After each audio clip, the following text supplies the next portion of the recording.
Good evening, everybody. This is that special little time when I first start and all the live listeners get to hear me before all the others start showing up. We just assume I'm going to be playing a long song and I'm going to show up late. Told you. Anyway, welcome, everyone. Special show tonight. Oh, we're going to have fun. This is a treat. Okay, I have a little special treat for you guys tonight. This is going to be a good one. My name is Stephen D. Kelley. This is the Stephen D. Kelley Show. We are TruthCat Radio, www.truthcatradio.com. We are 100% listener-supported radio. Thank you very much. Anyway, I got to tell you guys, I didn't put a lot of preparation. I'm not going to say I did preparation. Let me scratch that. I didn't promote a whole lot. This came to me kind of at the last minute, of course, as such as it is. I'm so busy nowadays, but, it doesn't mean it's not going to be good. But I was involved in something recently, and it caused me to do a little bit of research and learn and explore and connect the dots, if you will. And I get to share that with you now because, I don't know, I guess it's more fun when I get to share it with you or something. But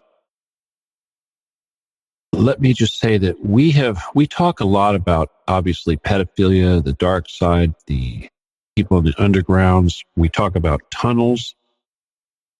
We talk about the use of tunnels to transport children. We talk about all the various different demographics of the people that are involved in this sort of activity, the locations, the type of industries, such as the music industry and the film industry and what have you, the entertainment industry and politics, of course, and how these are all related to these heinous crimes, this satanic activity.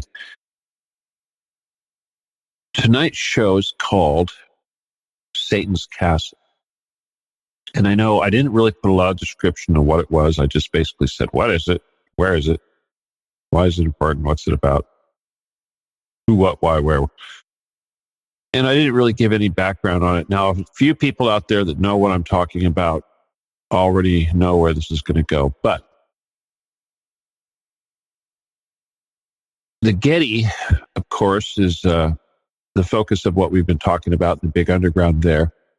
But we've also talked about the extraneous properties and the people that have built tunnel systems and that we suspect hook up to these things.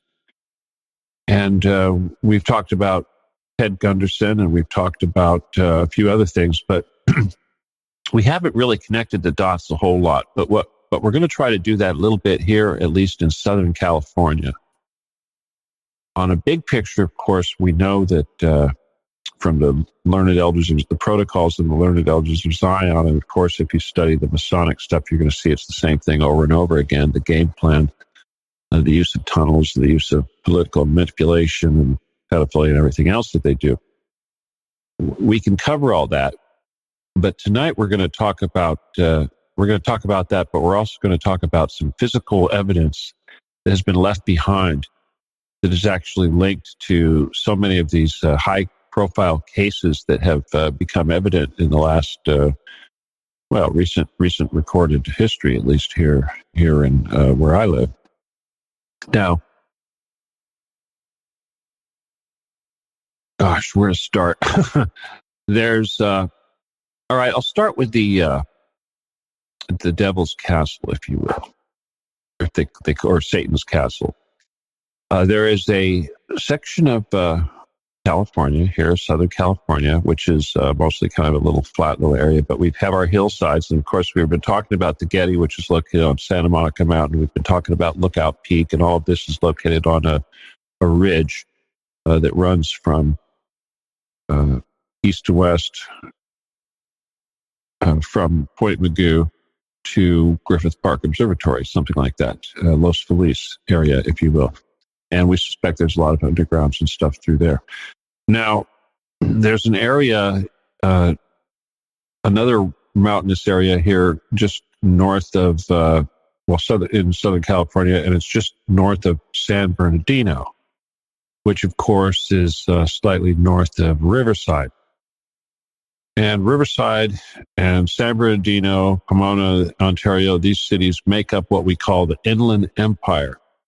This would be the the LA County basin is essentially made up of Los Angeles, Orange County, and Riverside County. And of course, San Bernardino County, which is monstrously huge. But the majority of the concrete you could attribute to Los Angeles, San Bernardino, and Riverside in Ontario, roughly. Of course, San Bernardino and Riverside being considered the Inland Empire. We have another large set of mountains, Mount Baldy, what have you, and there's a freeway, big freeway that passes through there, the 15. This is how you've got to go through these mountains to get to Las Vegas. Now, on the west side of the 15, we have Mount Baldy, and on the east side of the 15, we have Crestline. And over on that side, we also, that's a city, of course, Crestline has an older road that goes through the mountains, just like the 215, except it's a mountain road, of course. But it also is the road that you take to get to Lake Arrowhead, Running Springs, and Big Bear Lake, which, of course, are alpine lakes and reservoirs up in the hills of the the San Gorgonio mountain range, I believe it is. Now, of course, Southern California has a history, a tawdry history that goes back quite a bit. And we know when we think of the heyday of Hollywood, we tend to think of the Roaring Twenties and Prohibition, and we think of the silent screen stars and all this activity, the big box office movies and what have you. But what few people realize or remember is that the movie Gone with the Wind, which in its day was a huge box office, monstrous production, was premiered in the Fox Theater in Riverside. Not Hollywood, but Riverside, the Inland Empire. Now, there's a couple reasons for this. One is that the Riverside is a notoriously mafia-run town. It always has been. A lot of these areas are, of course. We'll see that Hollywood is of course, very mafia-run, and certainly Las Vegas is certainly mafia-run. But these groups are very, very prevalent. We're going to show that with the story tonight, how even the mafia was involved with that, including other certain very important demographic groups. But when we think of the underground tunnels, very often, for instance, like, not just the tunnels underneath the, like, for instance, the McMartin Preschool or the pizza joint in Washington, the Comet Pizza, or underneath so many bars or civic structures, or the Getty, perhaps, or Lookout Mountain, or any of these places, or even the Houdini Mansion. All of these places have tunnels. Again, the tunnels. Why so many tunnels? And of course, we're told, well, some of this is for paranoia, it's for civil defense, it's for government safety, it's for booze running, prohibition, mafia activity, prostitution, this kind of thing. But what they don't tell you is if they're using the tunnels for moving prostitutes or illicit whiskey, they're also using it for moving children, kidnap victims, hostages, other things that are even more in need of hiding in the dark. The tunnels that are rumored to be below the property that we're going to talk about tonight, I believe are there when you consider that this is a tangent, but I'm going to bring it up because it illustrates just how pervasive these things are. In the relatively nearby city of Riverside, of course, there was a hotel built called the Mission Inn, and it was built by three very wealthy individuals, one of whom was a mafioso, and he built an extensive system of tunnels and underground warehouses that would be used to store alcohol. And the tunnels, of course, would run to almost every business in town, including a large tunnel that ran out to the outskirts of town up to Mount Rubidoux, which is a peak just a little bit northwest of Riverside. Now, that location, that Mission Inn, is still operating, and those tunnels are still there. And some of those tunnels are actually used. The police department apparently still uses the tunnels they have to move prisoners to the jail, which is nearby. And many of the structures that are in town, the buildings that have not been torn down, the vintage structures, all have basements, which all have tunnels or passages which seem to have been cemented off and sealed leading into this tunnel system, which is apparently extremely extensive.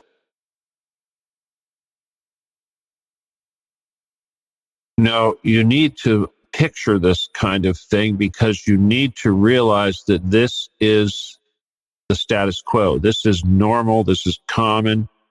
And it's not just a rumor. And these things are everywhere, and they've been building these things for a long darn time. And you got to think, what is the common denominator here with these people who build these tunnels?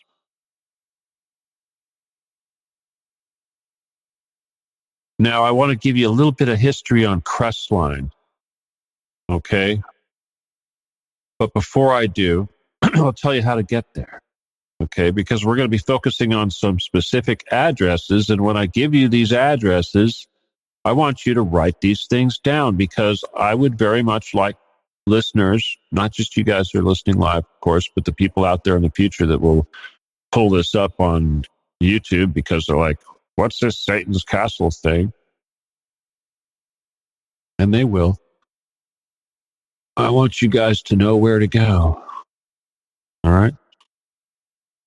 Now, to get to Crestline, you need to get to the 18, which is pretty far out there, just north of San Bernardino. And typically, to get there, you're going to probably want to use the 215 or the 15 or the 210. 210 is a east-to-west running freeway that runs north, that's parallel but north of the 10, and also parallel but north of the 60, which is the three big cross-running Southern California freeways. And of course, the 15 cuts across all three of those, going south to north, and goes through the mountains and links up to Las Vegas and all that, of course. Now, the 215 does the same thing, but from San Bernardino, and it becomes the 15. However, if you get onto whatever it takes, get to this 210, go all the way past the 15, past the 215, heading east, and it will, before you hit Highland, you're going to see the 18. Take the 18 north, go left. Take this 18. The 18 becomes what they call the Rim of the World Highway.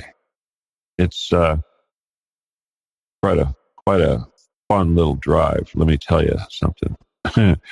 It's very scenic. It's it's fun. However, I'll just say this: they have a really nice center divider in it on the road now.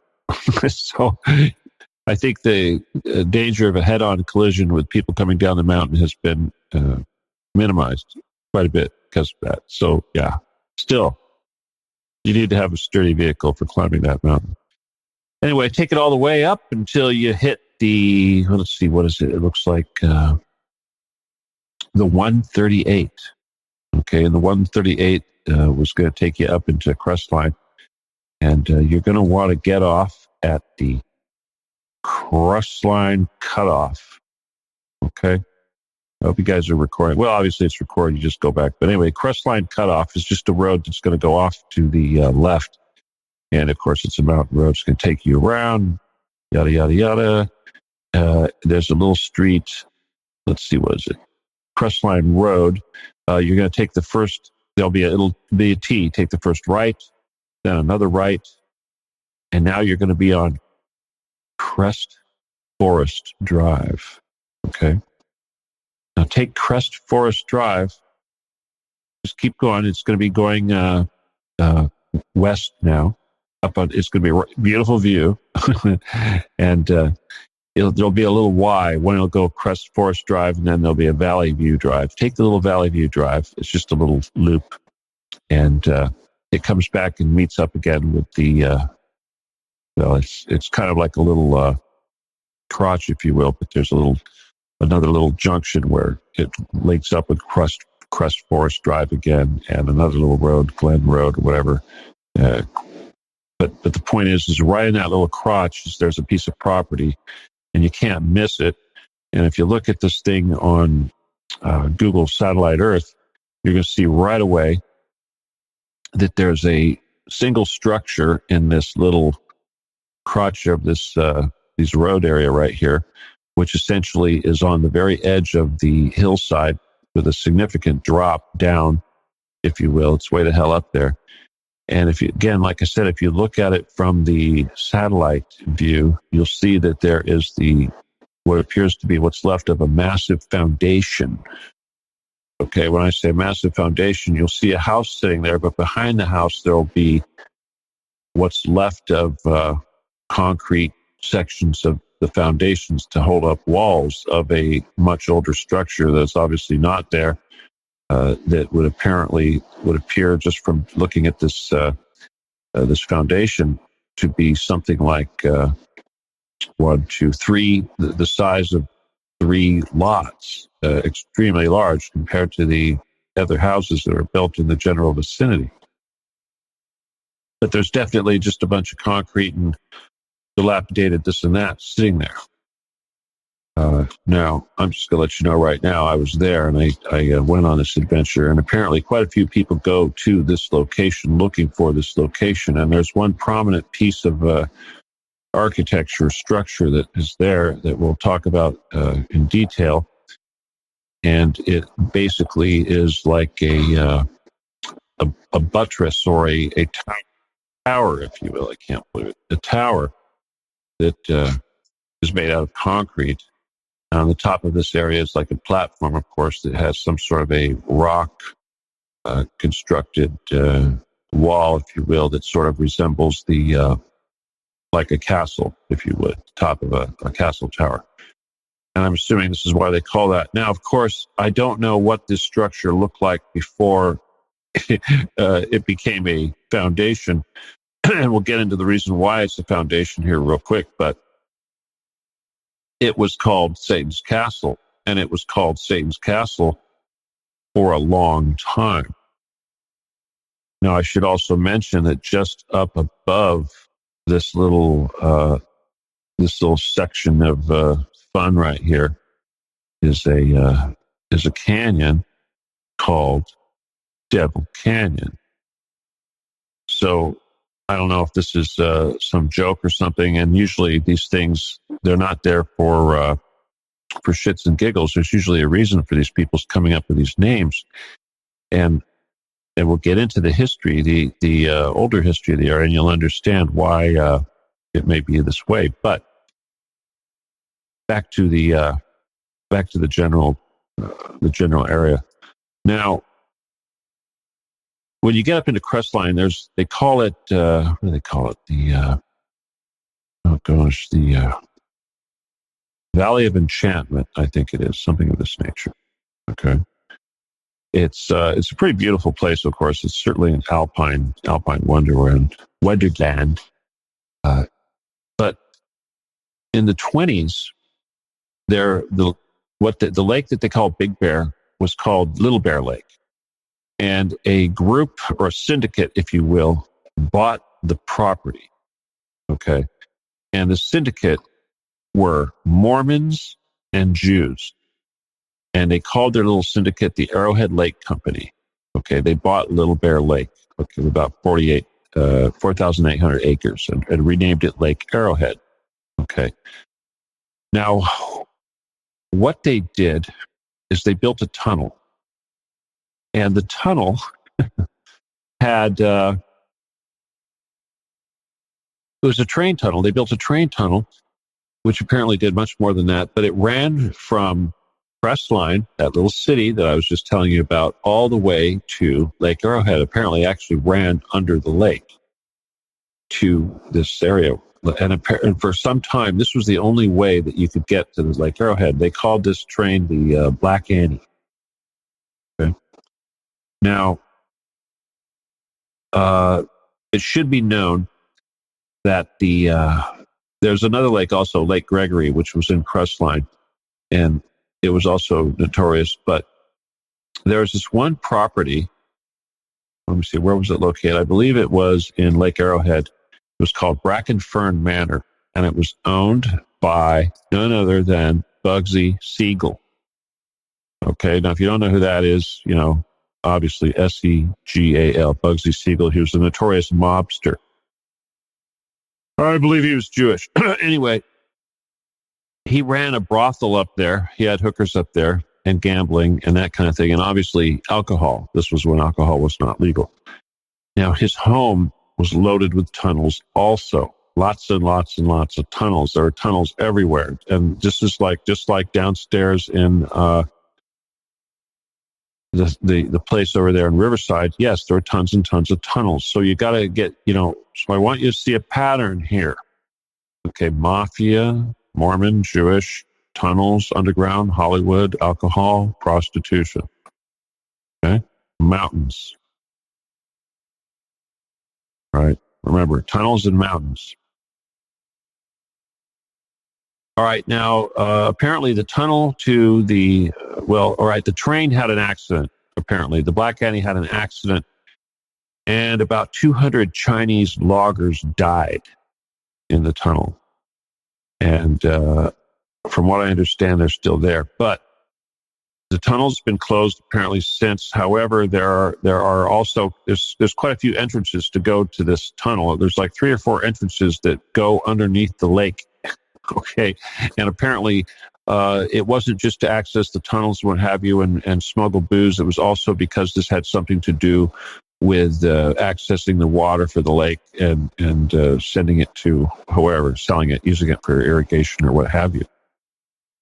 So this was a big deal. Now, obviously, this stuff is much, much older than just this, what have you, with the mobsters and the, what have you, the Prohibition days crap and the alcohol and all that nonsense.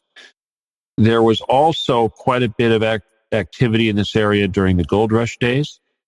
And there were the whole entire area, obviously the whole entire area, if you've ever seen it, it's beautiful. It's beautiful. I mean, it was full of Indians. And even the Indians that lived on the plains in the area of Riverside, Orange County, what would be Orange County, all up and down the Santa Ana River, all that area, the southern, the California Indians, they would actually go up into this area, the so-called Valley of Enchantment, and this is where they would bury their dead. So this area has been kind of sacred and spiritual for a long time, and it's been known to have all sorts of activity up there, metaphysical activity, and people have seen all sorts of orbs and things going on when they're taking photos and such of stuff. So right away, we know that spiritually speaking, this area is a hotbed. Usually it's an Indian burial ground. Yeah, of course. The Indians liked it for a reason. There's something going on from a karmic standpoint. And for whatever reason, it attracted those people who were interested in such things, including the Satanist types. Now I went up there, of course, and again, I'll go into great detail about the entire adventure. Suffice to say, I'll just say right now that Emily went with me, so she protected me. I protected her. No, actually, Emily was my alibi. because you're not supposed to go in this place. And obviously, a dog had to pee, she pulled me over there, I'm just walking my dog. What the fuck? I'm not a conspiracy theorist trying to snoop out your stuff. All right. But now this is the thing about the Satan's Castle business is that, it may have been there since the 1800s. There's a very good chance that this place was built been sitting there since the 1800s, this big monstrous whatever it was. Again, I have no idea about the actual structure, what it looked like. I assume it was multi-stories. However, I can tell you that it did have multiple levels, and it did occupy an area which we would consider essentially what it would take 3 lots, the lots of 3 houses. If you were to buy property up there, you'd have to buy about 3 lots just to cover the foundation of this structure. So it was really big. Everybody went there back in the day. This is where they went to do their satanic stuff. They've been doing it there for a long time. This concrete pedestal thing that I'm talking about, the only thing that's standing there anymore, is a sacrificial place where they would actually offer up prayers, if you will, to Satan or demonic spirits, and offer up their sacrifices, their human sacrifices. And I'll describe this thing in a little more detail, but they really did do this stuff. Now, I'm going to talk about Ted Gunderson a little bit and the McMartin Preschool event that took place here some time ago.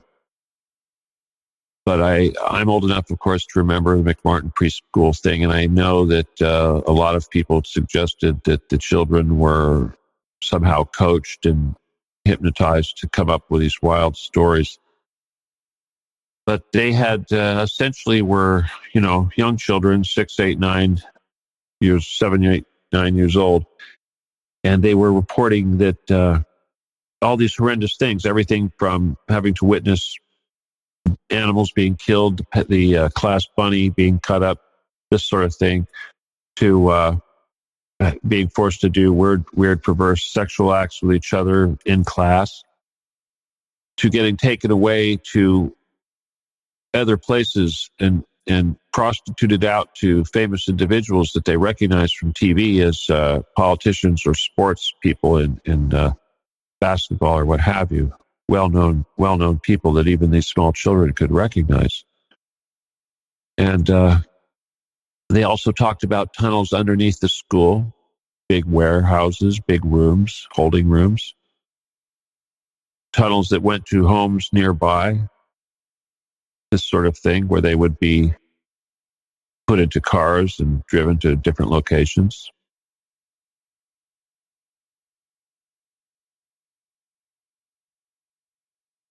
Ted Gunderson also talks and says that the children talked about being taken to an airport and flown to another location. And we're finding out now that they were taken to Hawthorne Airport, which of course is very close to McMartin Preschool. And from Hawthorne Airport, they were flying to a little tiny airport in Crestline. And from there, they were being taken to none other than Satan's Castle. Now, I was led to believe when I was doing my research that this Satan's Castle was burned down a long time ago. And that's why we only see the foundation there. I heard that it was built in the 1800s. I can't imagine it standing there for all this time. And when you talk to the locals, they'll tell you, yeah, there's satanic stuff going on around here. There's Satanists and stuff. Yeah, they were doing sacrifices over there, but it was animals. They were killing animals. We were finding blood and stuff. We knew they were doing that. And they act like, well, it's one of those things. There's always been something like that going on in that area.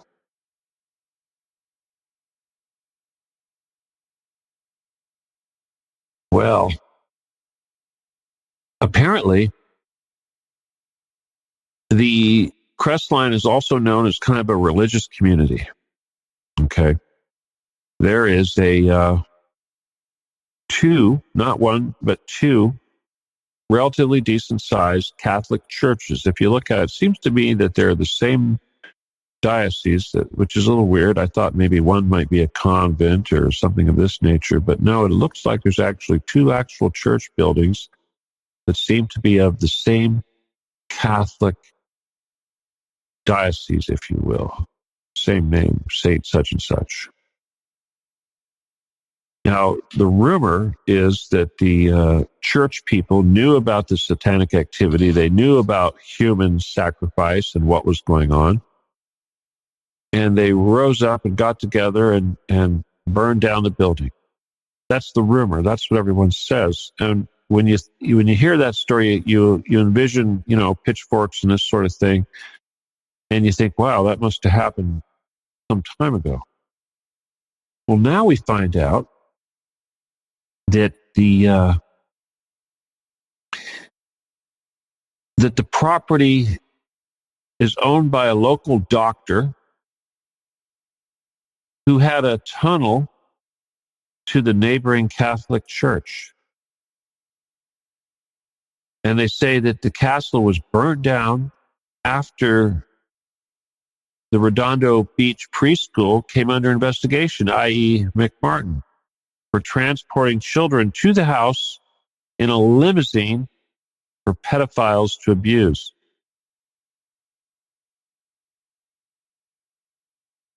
Okay? Now, if you ask me, I think they've got it a little backwards here. Something suspicious going on here with this local Catholic church. Now, like I said, the local Catholic church is very close to this Satan's castle.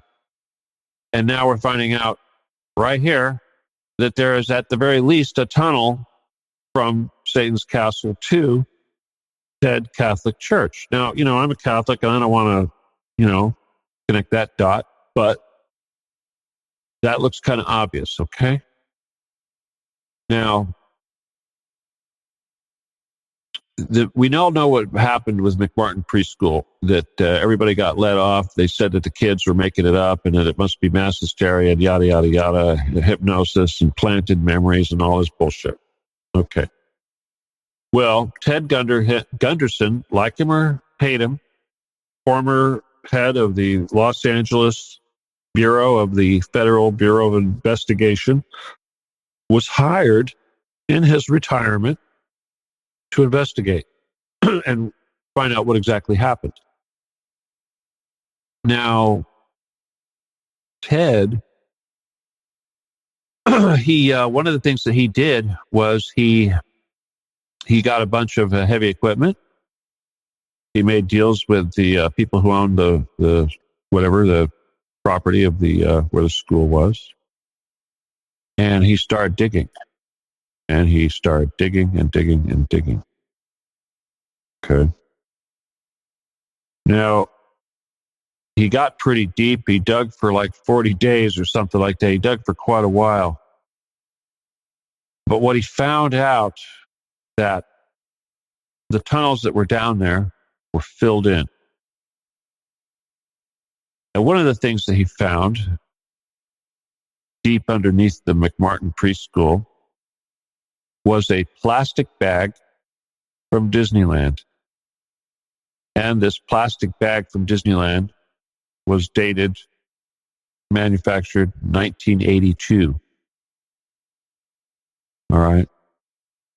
Now, I believe, if I'm not mistaken, that the McMartin Preschool scandal and what have you went down in, here it is. 93? Oh, 82. Okay, 83. Yeah, there it is. In 83 is when the investigation began. But it wasn't until 85 that they decided to look for tunnels, because they said the children are hallucinating. But the children also said they were taken up by air into a mountainous area where they were exposed to satanic ceremonies. and brought back in time for their parents to be picked up, for their parents to pick them up. So we know now where they were being taken. They will be taken to this facility.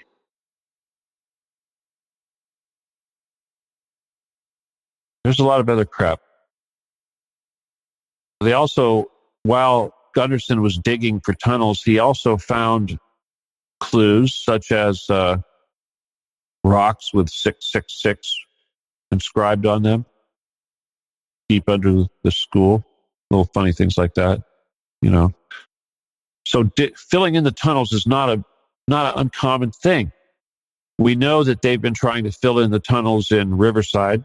We know that all of the buildings around the Mission Inn that have tunnels connecting them to the Mission Inn tunnels all have either extensive amounts of earth filling the tunnels, or they've got concrete sealing up the doorway. It's not a big deal to dump a bunch of concrete and seal something up. They do it all the time.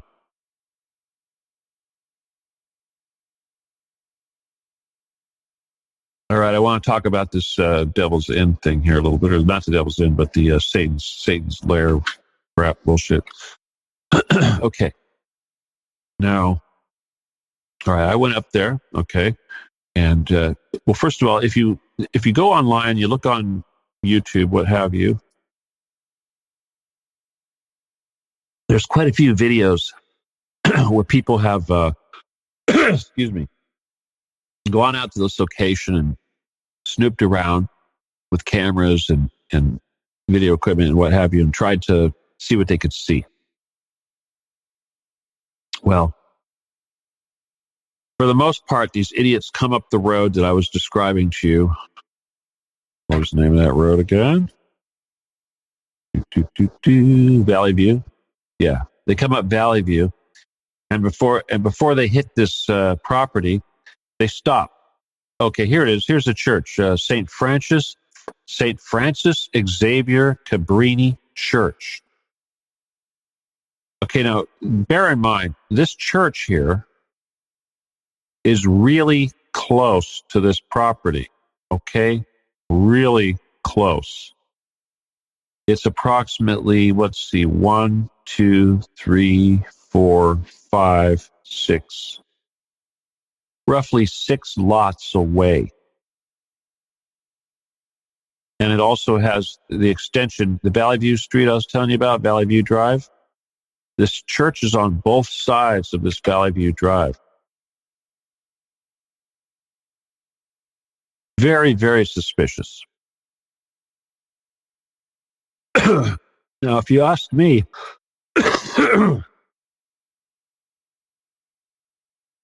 good parishioners, the good citizens of this local area who are supposedly very religious and go to this St. Francis Xavier Cabrini Church, you know, if I'm wrong, I apologize, but it just seems to me that maybe instead of being righteously indignant about the limousines pulling up to this property with children being taken inside for the satanic goings on, I think maybe they were part of it, and I think maybe they burned it down to destroy the evidence. And I think that they've also worked very hard to seal up certain things, such as supposedly on the area of this property, there was a swimming pool. Now, if you look right now, I mean, if you go there, you'd be hard-pressed to find where that swimming pool is. I mean, I have a couple of ideas of where it is, but like I said, it's a kind of a, well, it's a multi-level thing. It looks like there's at least 3 levels. Okay, this guy's house that's here, let me just get this address here. It looks like it's 22. Of course, he's got his lamp right in front of it, the address thingy, so it's hard to actually see. 22941. Okay, that is his address. This is the home of this doctor that lives on this property that this apparently built, I'm going to assume, after this thing here was destroyed. Now, like I said, the people that come up here to do their little snooping will generally park somewhere below the property, and they'll walk up to it because the first thing you access, of course, is this. The first thing you see, besides an incredible view, is this is the little a gateway with the big with barbed wire and fencing, what have you, and about 3 or 4 or 5 signs that say no trespassing, leading out to this portico or this little tower, if you will, overlooking this massive expanse of valley below, which is essentially the entire Inland Empire. I mean, let me tell you, on a clear day from this spot right here, you can see all the way out to Catalina Island, no problem. You can see the cranes operating in Los Angeles or Long Beach. So the view is incredible. You can see everything from practically Palm Springs all the way to Los Angeles and all the way 26 miles out to sea. It's really something. So you can imagine over all these years that this has been going on, that people would think this was really quite a spot. Well, there's this one video, like I said, of these 2 jokers going out to go see this site. And they're filming the whole thing the whole time. Anyway, they park their car down the road and they walk up to it. They're standing in the middle of the road, making a big scene, yada, yada, oh, look at what we're doing, and all this. Well, they're seeing, of course, the neighborhood. You got to remember that these people that are owning these houses, they own them for a reason. They're around this area for a reason. They've probably been involved in this stuff too for a long time, just like the people in the church. So what we have here is probably a old satanic community that goes way back. So they don't like people snooping around their structure. And if anything, they still revere the site. And if anything, there's still evidence and what have you, and things going on probably below the ground. So these 2 kids come out. They're going to snoop around this tower. They go up to it. They're filming it. They never really get too far. They get close. The guy that lives, the doctor or whatever, that comes out of his house, and he makes a comment about, tempting, huh? Because they're thinking about trying to jump over this fence to go take a look and peek on the other side. Well, they back off, and they actually climb down this hillside. Now, if you look at the hillside on Google Earth, you'll see that this is not a small hillside. This is a good, 40-degree whatever drop or something, and not a whole lot there. Soft material, no trees, what have you, just brush. And these guys actually go down this hillside, and their strategy is that, well, we're going to just climb down this hillside. We're just going to sit down here like we're on private property, or we're on public land. You can't mess with us now. And we're going to sit here until it gets dark, and we're going to climb up and sneak onto this site, the location. Well, as they're doing this, as they're sitting in this field waiting for it to get dark, whatever, the guy, the doctor, if you will, comes out onto this little parapet structure, this ancient-looking thing that's fenced off and everything, of course, like I said. And he's got a crude wooden cross. I mean, I know this sounds dramatic, but it's real. These are real people doing this crap. He's got a crude wooden cross, which he is holding upside down, if you will. And he's holding it up in the air like he's doing some sort of incantation. And these guys are filming the whole thing the whole time. And he finishes doing whatever he's doing, and he tosses it like a boomerang, if you will, out into the over the horizon. And it lands relatively close by one of these kids. You can hear it when it lands. It kind of goes chunk, like a Excalibur landing in the dirt or something. But anyway, it lands in the dirt nearby this kid. And he says, I'm going to get that cross. And he goes and grabs it. And they're coming back up the hill. And he's holding this cross like it's some sort of going to defend him from evil or something like this, whatever.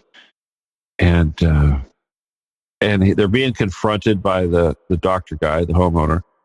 And they're all paranoid. But anyway, they make it up the hill. They get to their car and they leave. And by this time, it actually has gotten dark. And the guy is complaining. The guy holding the cross is complaining. He says his back is stinging. And he lifts up his shirt, and he's got these welts across his back, like three big scratches, like a claw, if you will, had scratched across his back. Again, very dramatic, but I don't think this was staged. It sure looked like this guy did it. Anyway, so this was the guy that picked up the cross. He's like, holy crap, he's got this big scratch across his back. So he says, oh, we got, attacked by a demon. And I'm thinking to myself, well, you're going to a place like this. You're dealing with people like this. When they showed up at the beginning of the sequence, he actually went into his car and pulls out a Ouija board. And he says, oh, look, I got a Ouija board. Like he thinks it's funny and he's going to go communicate with the demons over here at this facility. And this is the kind of spiritual incompetence that we're dealing with here. And this is why they failed in their mission and were unable to protect themselves, if you will. Now, I approached this a little bit differently. Went up valley all the way past the property, up into the notch over there, and found a place to park well above the property, and decided to take the dog for a walk. And I noticed right away, walking down the hill towards the tower, which was a good 100 yards or so away, at least, that there were right away, you could see off to the side, foundations and steps and walkways and structure, structural stuff, obviously in decay, but right there. So it was relatively simple to just walk right down there. Now, needless to say, the point that I entered, there were no fences, there were no wires, there were no signs, nothing. I just happened to get lucky and walk into a spot very innocently and think, oh, look at this.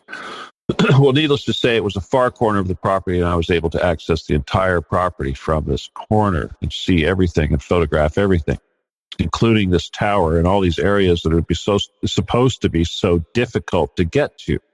And there's quite a bit of stuff on this property that, yes, it is extremely suspicious and worthy of investigation. Whether or not you'd actually find anything remains to be seen, but we can talk about all these little things tonight, and hopefully anybody in the future that decides that they need to investigate this will be able to investigate these things themselves a little bit further. Now,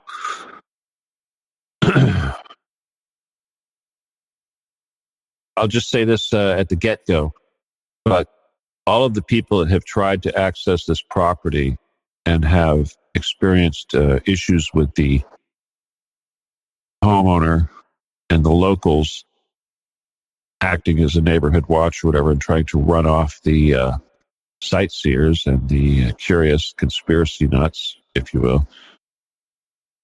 Personally, I don't give a damn how they feel about it, because I personally think they are involved, they are corrupt, they are trying to hide something, and they need to get the hell out of the way.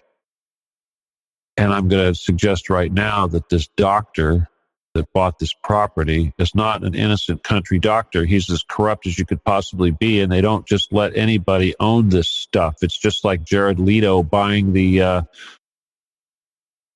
Camp Lookout, turning it into his little private domain.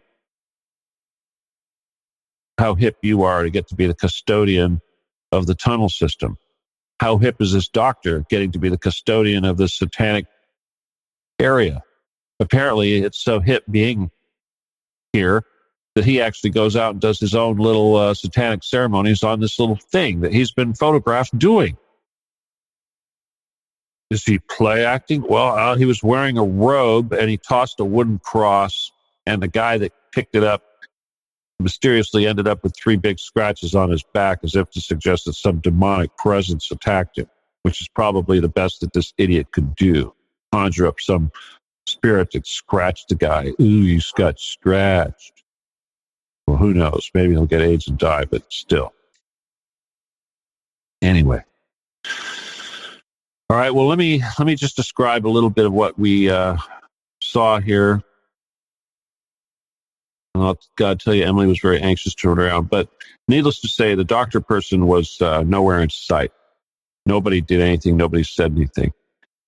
Like I said, there were multiple levels going out over the edge of the, looking out over the edge of the hill, looking out into below. There were several areas where there were sections of tile, square sections of, sections like about 8-foot square or something, relatively small.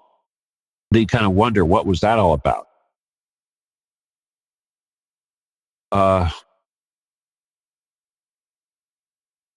There is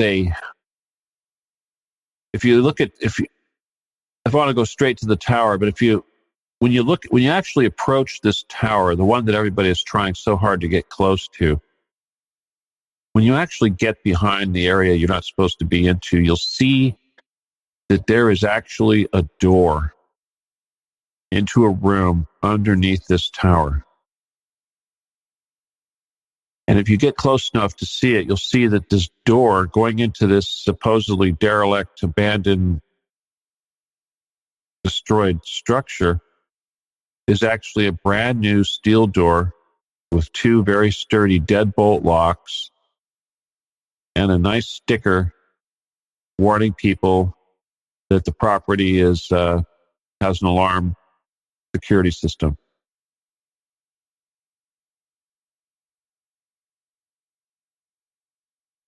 Now,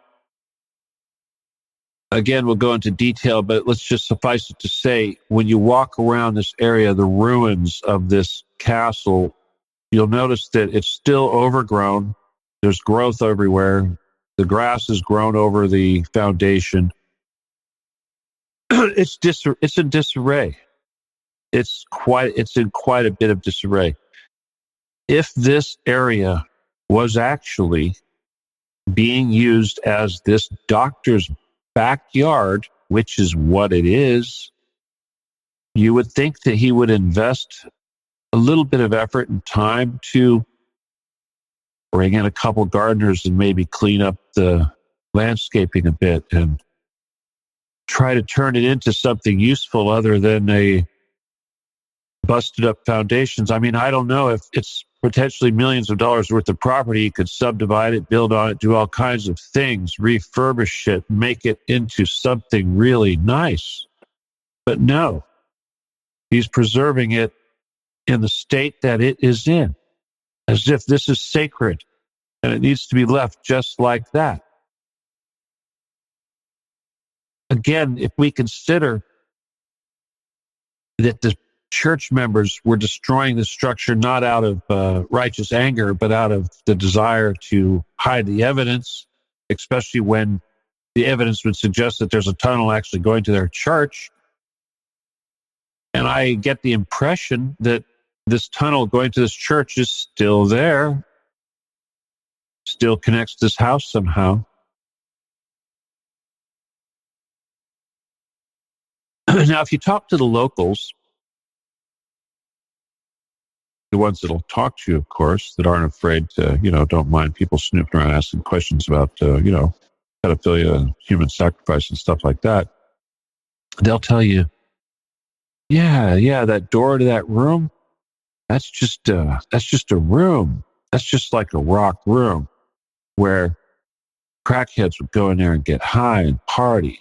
And they had to put a door on there to keep out the crackhead. But yeah, there is a pentagram on the floor. Okay. Now you can imagine all kinds of things. Obviously, I have a good imagination. I can imagine that this room was actually where they kept the victim. And they would actually take the victim out of that little room, walk them up a short little flight of stairs and onto the top of the tower where they would be sacrificed, possibly having their corpse tossed down into the Devil's Canyon.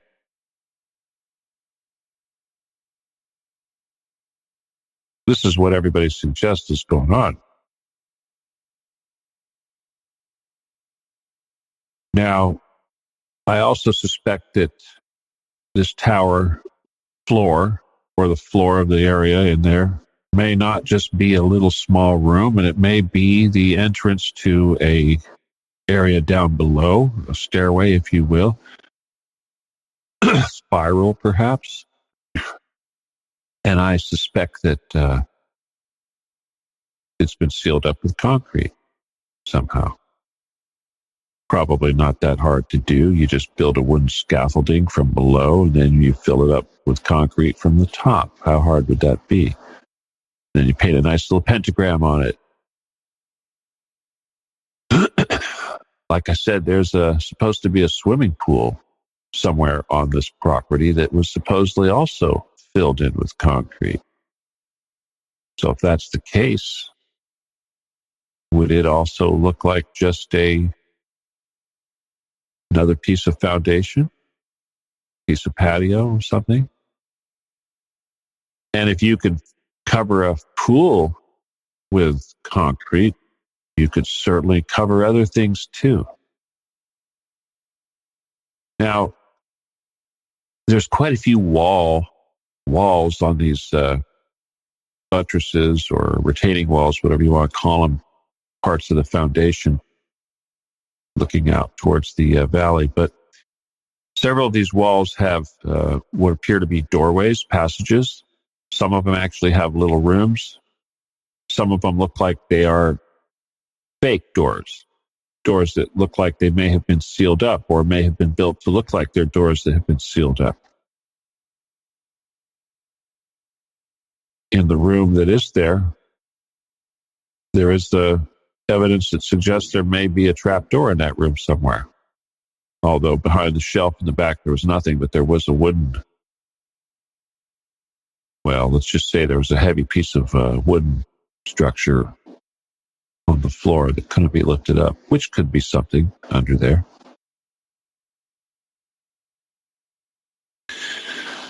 There is another curious building just to the west of the doctor's home. It's a relatively large structure, but it almost would appear to be some sort of a garage.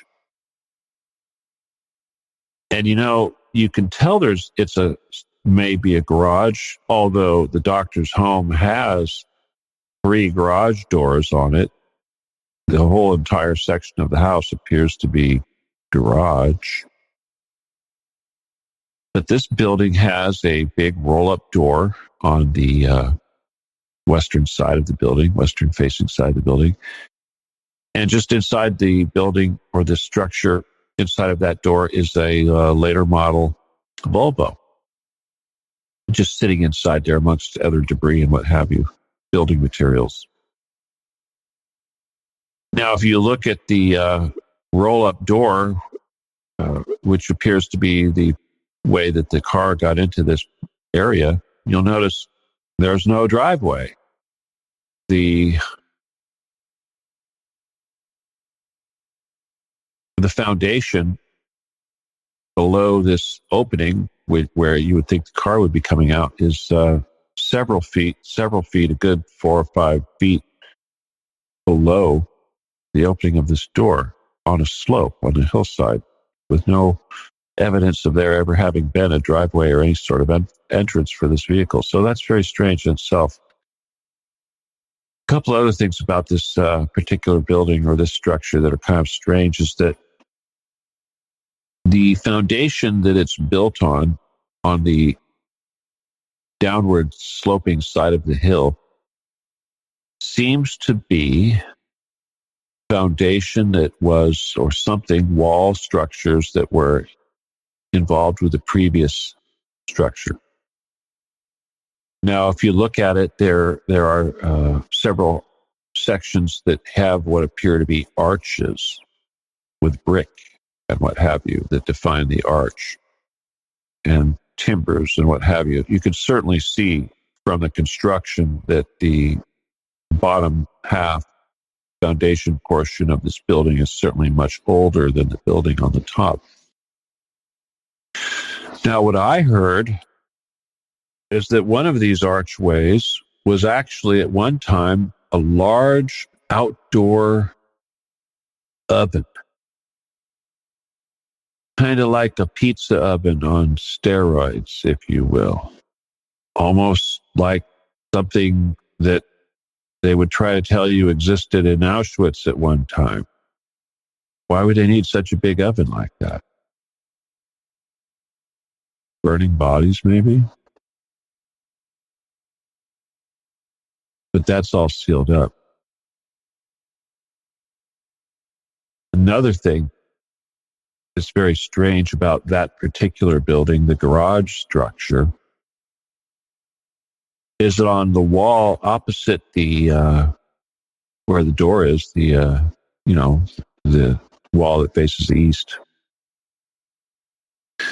there is an electrical panel where the electrical service goes into the building. And if you know anything about commercial buildings or electrical distribution, which I do, of course, you would recognize that the box or the panel on the side of this wall was not your average residential breaker box.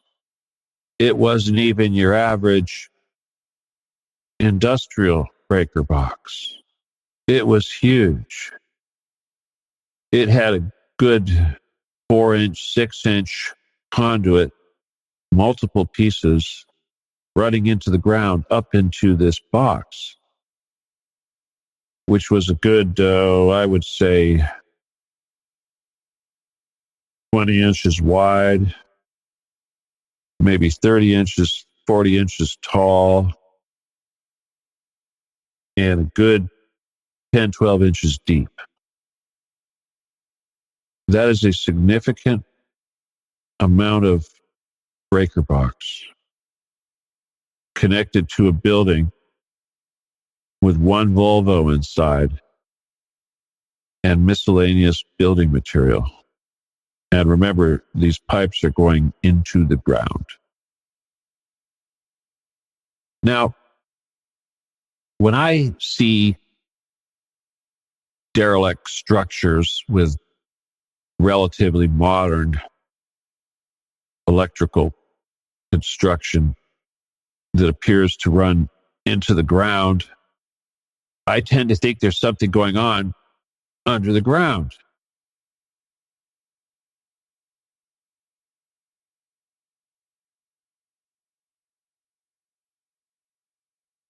So this is the deal. I believe there is shit going on down there. I believe that this is just one more example of the truth coming out and the light being shown, not just on the major locations like the Getty, but the minor locations, of which this is obviously a significant and yet still a relatively minor surface location. But I think that as we take stories like this out of conspiracy and we take them out of popular urban mythology and we inject them into the public, I think that we will begin to show without a doubt that this conspiracy to kidnap, torture, rape, molest, eat children is all pervasive. It's been around forever. It's still alive and well in our society, and it's still needing to be rooted out.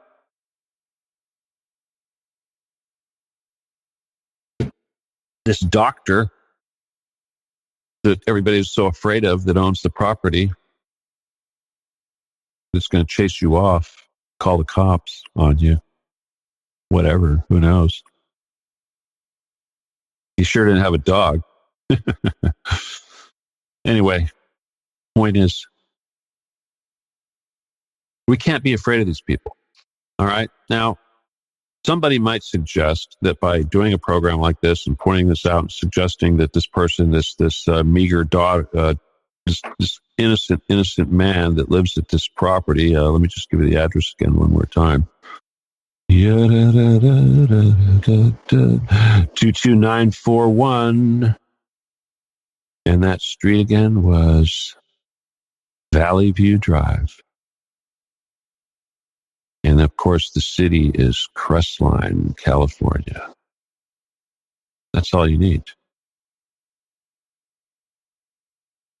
But anyway, like I said, I don't give a damn about this property owner who decides to be the caretaker of this wicked piece of evil property.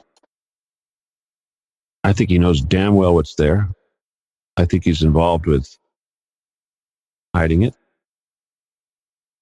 And I think the very fact that he was filmed performing what appears to be a satanic ritual out there in order to try to harm a so-called trespasser suggests that this is a malicious, malevolent, evil person that we should have no compassion for.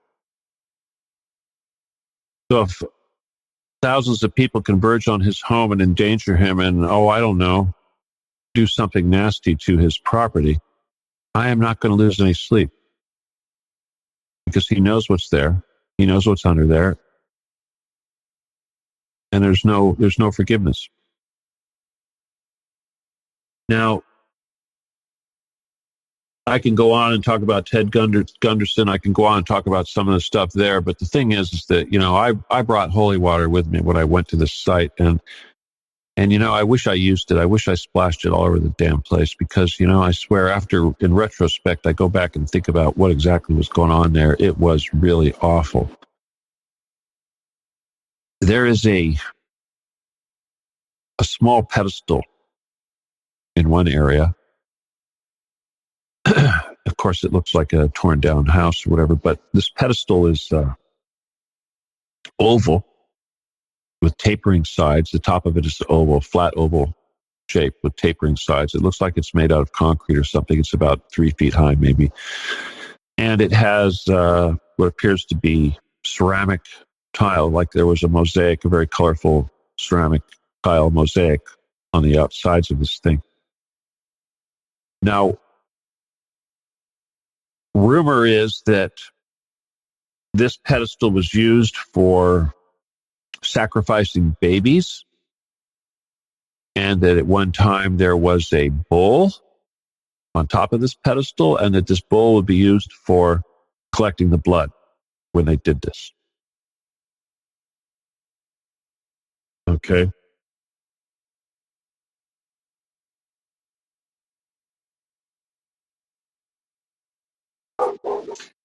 I guess you might consider that one of the things that you should think about here is that they're not doing a whole lot of work. I mean, burning down this structure maybe removed some of the major visible evidence of the fact that the structure even existed in the first place. And out of sight, out of mind, it seems like just another decaying wreck. And yet it was destroyed only recently in the 80s. And yet they're preserving the site with great reverence. Why didn't this guy come in there with a backhoe and rip it out? Why didn't he remove this altar, this pedestal?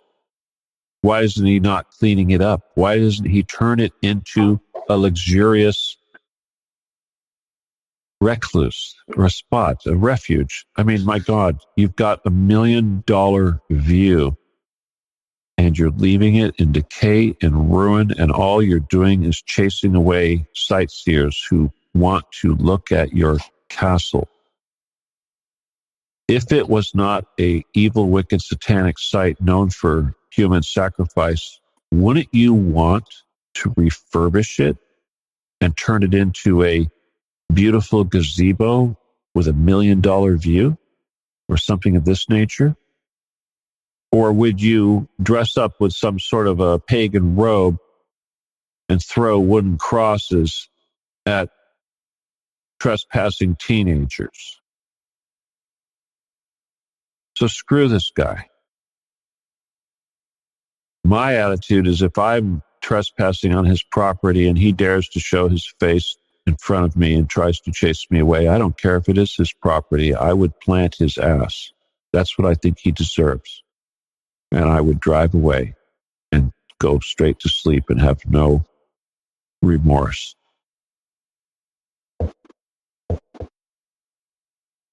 And that's just the way it is with these Satanists. I think that's what they deserve. And I think that we can't have compassion. And I think all we can do is root them out and expose them. And if they burn their own houses down to try to hide their crimes, well, they're saving us a little bit of trouble. But the reality is that you can never remove those crimes. You can never remove that energy.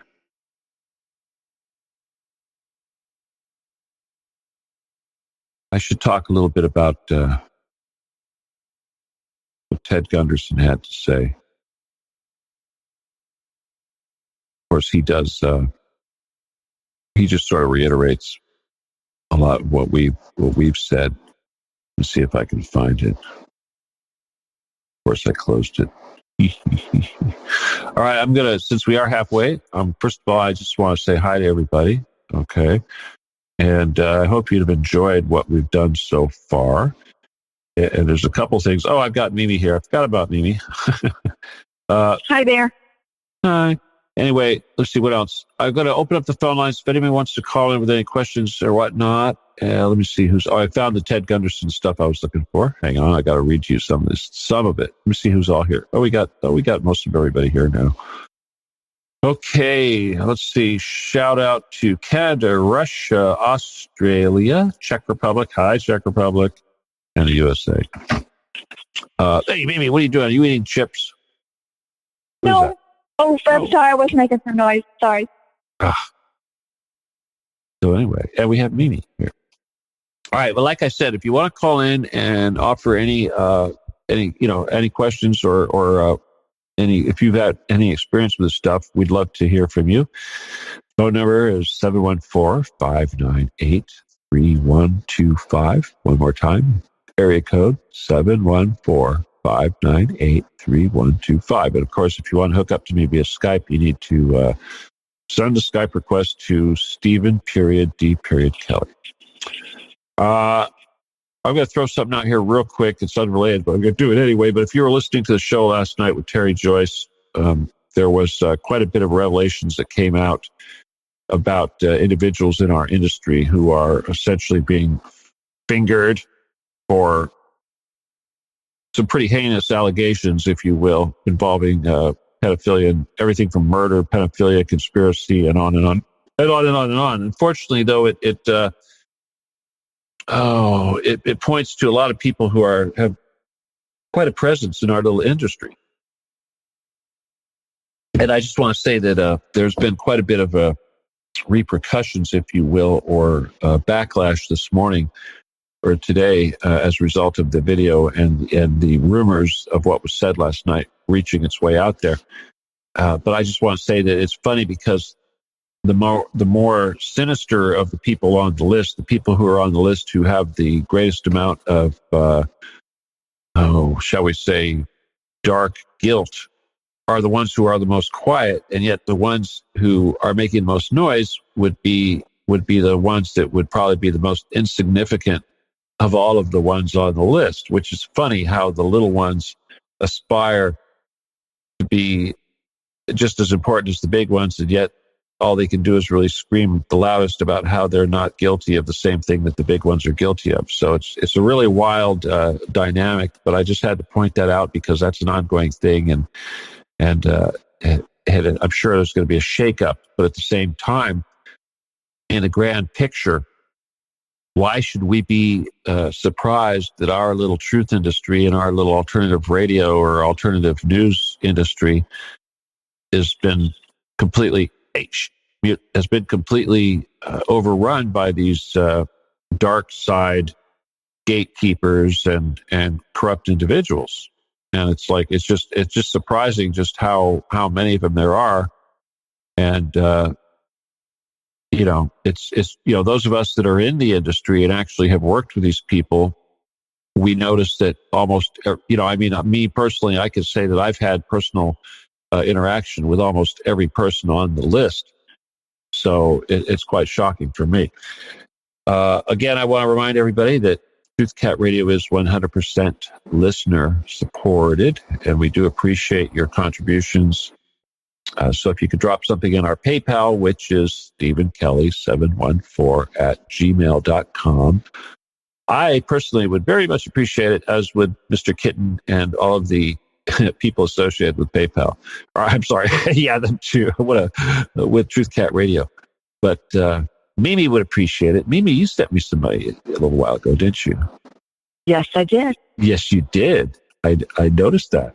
I'm trying to remember how much it was, but was it $10 or something like that? $10? 20. Was it more? 20. All right, that's more like it. That's more like it. We like that. I'm sorry. No, but I do appreciate that. We'd appreciate every little bit. You're so very welcome. I got to tell you, though, sometimes people will get really pissed off if I neglect to get back and say thank you. It's really kind of unfortunate. There was this one woman who sent me some breathing drugs or some medication to help me breathe, when I was having my episode.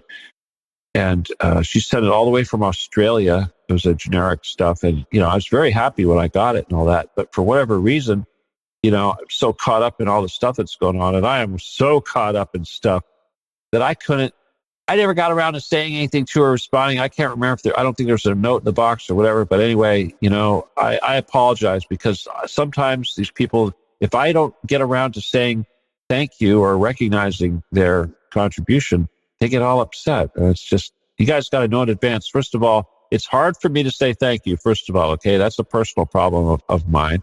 And second of all, it's just, it's not because I don't want to. It's just because I got busy or distracted or something comes up. There's always something. If you guys have any idea how busy I am. Oh, we got a caller, 617. I'll bet this is Diane, would be my guess. Let me see who it is. Hello. Hello, it's you. Laura. It's Laura. Hey, Laura. You enjoying the show? How y'all doing? You're enjoying the show, aren't you? Oh, my God. What'd you think of all that What stuff, amazing sleuthing. Wild, huh? Oh, my God. Sleuthing. Oh, I haven't even gotten to the best part. There's another part I got. Oh, my God. Okay. Before we go have fun, let me just tell you a little bit more. Oh, yeah, all right. I want to tell you a little bit more about this house on the hill, okay? Because there's even more craziness. All right, first of all. Oh, God, of course. Yeah. Okay. I told you about these kids that ran down the side of the hill to try to hang out and so they could come back. What a bunch of idiots. But, I mean, talk about dangerous. That's a dangerous hillside. But they're apparently, I don't know where it is, but and I'm not about to go back and look for it, but there is a old steel iron door down there. A trap door. That's so scary. Yeah, because some of the people that have gone snooping around on the hill below this tower have found this big rusty plate with hinges, down the hill. Reminds me of Montauk. Yeah, isn't that interesting? They're all the same, huh? Concrete, all that. Let me finish. Suspect. Hey, fish. Gotta get this done, then you can talk. All right. Anyway. In the film, they show these kids trying to open the gate. They were trying to use rocks and what have you to try to wedge it open, but they might get it open, but they don't really see what's down in there. So it's very mysterious. However, this is where it gets interesting. And again, I'm going to go back to the map here because I want you guys to be troublemakers. But at the bottom of the hill, directly below this home or this site of this devil's whatever the hell, when you go down the road, crust line cut off and what have you, you're going down to get back to the road. There's a little bend in the road and there's a turnoff that goes west a little, to the left, I guess. And it says Burtec Mountain Disposal. Okay, Waterman Canyon Road. It's just this little private road. And you go down this little private road, you pass maybe one little house on the right, you keep going, and you get to the end, and there's sort of like a little lover's lane sort of thing. And this is where I cruised down there and I met these people, the locals that were hanging out there having a cigarette, being, getting out of the house or whatever the hell. There's this one home parked there all by itself at the end of this road, directly below this structure that we're talking about, directly below. Nice little drop. So it's almost like if you were to toss a body off of this little tower thing, it would land somewhere in this guy's backyard after rolling down the hill a little bit. But this is the point. First of all, when you observe this guy's house, it's a relatively nice house. And it's new, and it's sitting way out there in the middle of nowhere, and there's just, all by itself. And we see a big old backhoe sitting there. If you guys don't know what a backhoe is, it's for digging big old holes, big old deep holes. Okay.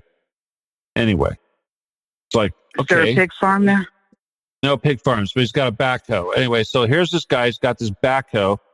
Turns out that the guy that owns this house, that's building this house, that owns this backhoe and everything else, turns out he is the local slumlord of Crestline.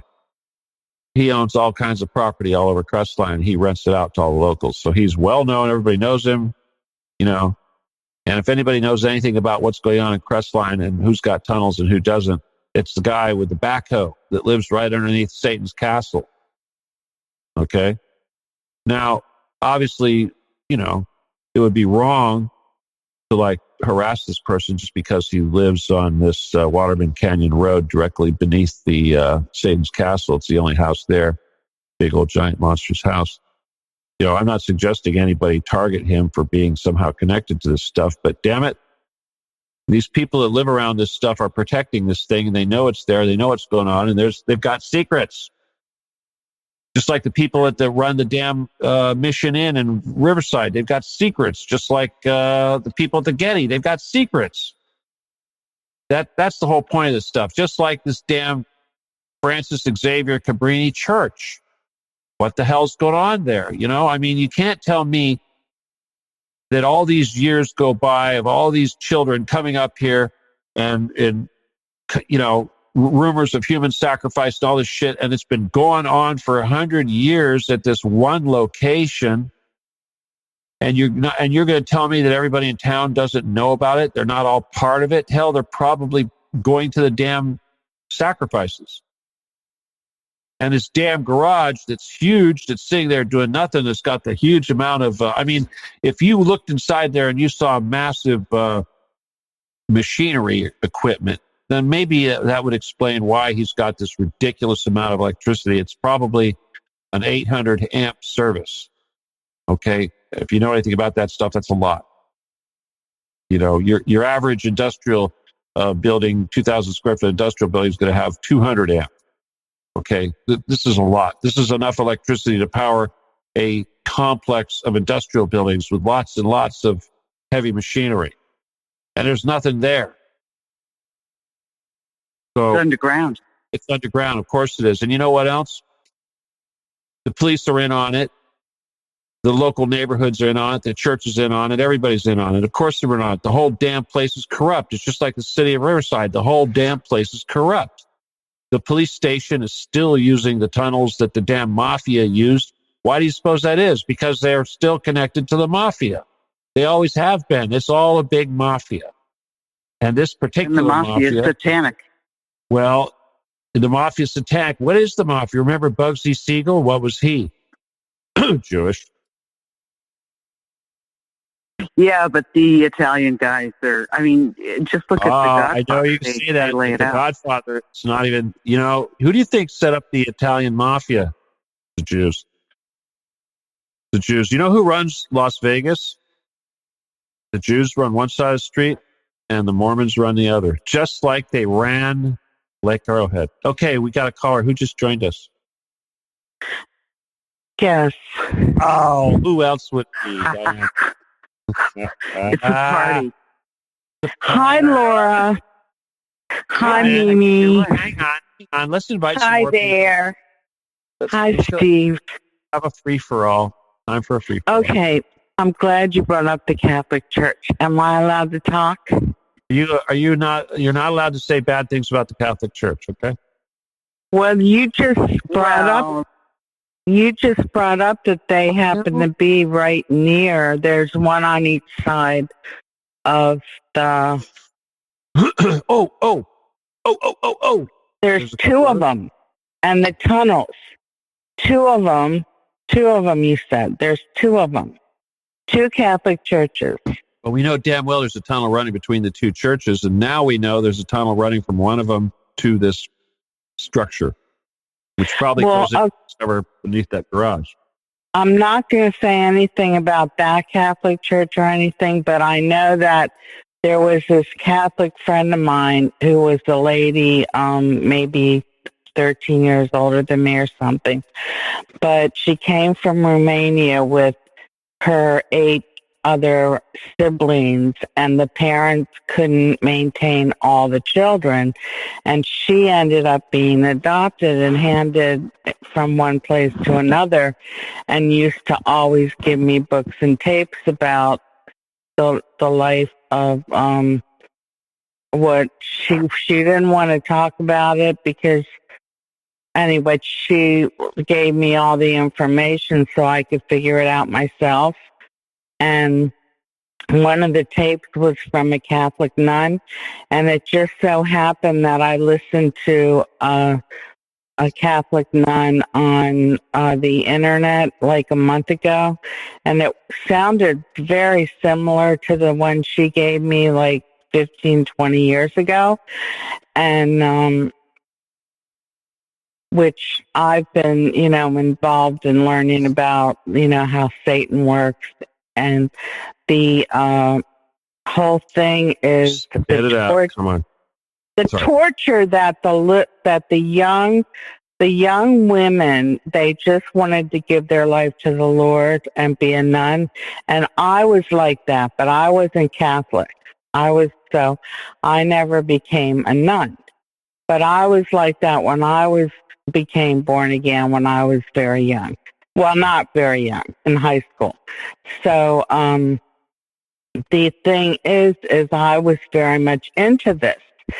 So the torture that they put these young women through, and actually they wanted them to do sexual favors, and I won't go where because it's involved with the Catholic. And the whole thing with the pentagram, the whole thing with the rituals that you're describing was described when they were nuns. When they were little nuns, and if they would rebel and they would not do the sexual favors, and they would not be nice to the men, then the nuns would actually put them in holes and only throw them like an old rotten potato every now and then. Talking about Ireland? Ireland? Me? This is in Ireland or something? Well, I don't know. All right. Well, I don't really like where this is going, but tell you what, I'm going to read something here from Ted Gunderson talking about the tunnels underneath McMartin Preschool. Is that okay? Can you guys handle that? Okay, here we go. All right. I told you earlier, if you're listening, that they dug up the ground underneath McMartin Preschool. Okay. And that they found this Disney bag. Okay. The Disney bag was 4.5 feet under the foundation of McMartin Preschool. Okay. 4.5 feet down with inside the perimeter of this thing. But they say here that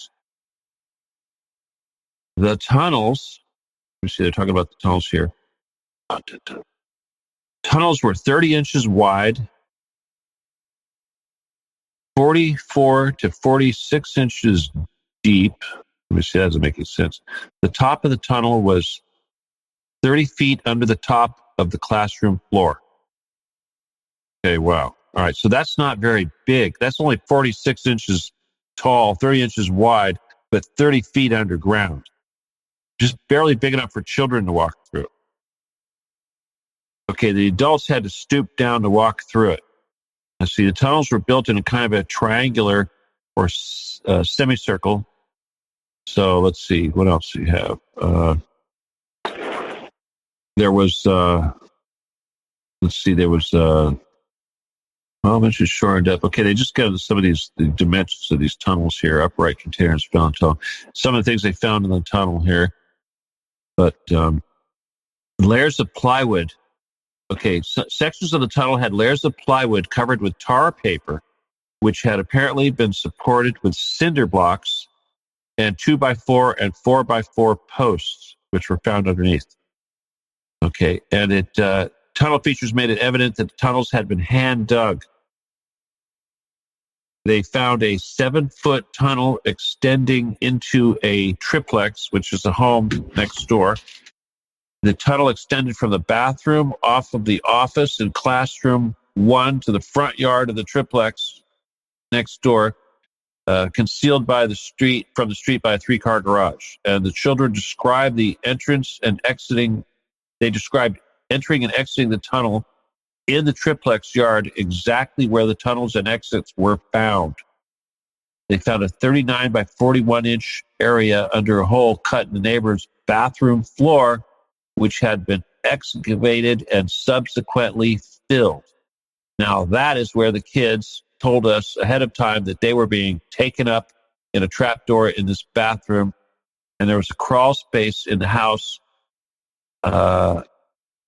Let's see, the bathtub protruded underneath the floor of the bathroom. Let's see, the bathroom is back in the same building. Another equipment did not protrude there.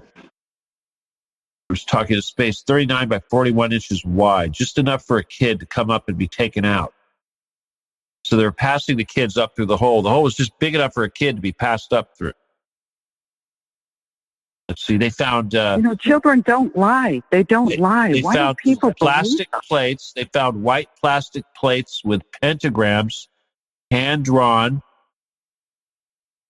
They were hand-drawn by an adult. They were not part of the manufacturing design. Many other artifacts were found. Let's see. No doorknob on classroom 3, only a deadbolt lock. Each classroom had an off and on switch that was labeled as a fire alarm. The system did not connect to the fire station, but was used as an alert within the school if somebody came around. All right. So they used their fire alarm to warn the teachers when a parent would show up. Yeah, all that's so incriminating. More than 2,000 artifacts were found under the school floor with over 100 animal bones. Okay. This was found. I remember reading about this. They had to... I was living in L.A. when that happened. And I know that really happened because, again, I was working with the LAPD. And I know Ted Gunderson was a mixed bag, and there's some very strange things about him. But I think on one level, he was trying to truth tell. Here's where he talks about Crestline. Okay, this is Ted Gunderson talking. In addition to the tunnels, I developed information that an abandoned satanic site was in Crestline, California. Crestline, California is in the mountains. The kids said, remember a few minutes ago, they were flown into the mountains. There's an airport 10 minutes from McMartin Preschool. It's Hawthorne Airport. There's a landing strip in Crestline. I heard about this abandoned satanic site, and I went up to the site and I took pictures. And this is what by the way, let's see. Let me see what he found at the site. All right, there says they weren't talking about the tunnel abandoned. They weren't interested in the abandoned satanic site. He says he took it to the investigators. They totally weren't interested. This is what he found. He said he found 666 on a stone at the site. Let's see. The house had been up there. The day after the McMartin case broke in the news, the house burned to the ground. And it was there on the street, on the other side of the hill. You could see it from the side of the street, but you have to go through the house and come down. So in other words, you couldn't see the 666. You had to go down below. There's my associate, Judy Hansen, who works for the LA Next. And looking at this thing opposite direction of the picture we just took, you can see there's San Bernardino down there. You can see on the side of the mountain. You can see from the side of the mountain. Nobody's going to find it unless you fly over with a helicopter. Oh. They wrote 666 on the side of the hill. Okay. There's an altar, a flattened stone. All right. We saw that. I was just telling you about the altar. There's also another altar that had been broken. This, of course, you recognize the star. This has a satanic symbol. Let's see what it says. It says ASMODAY,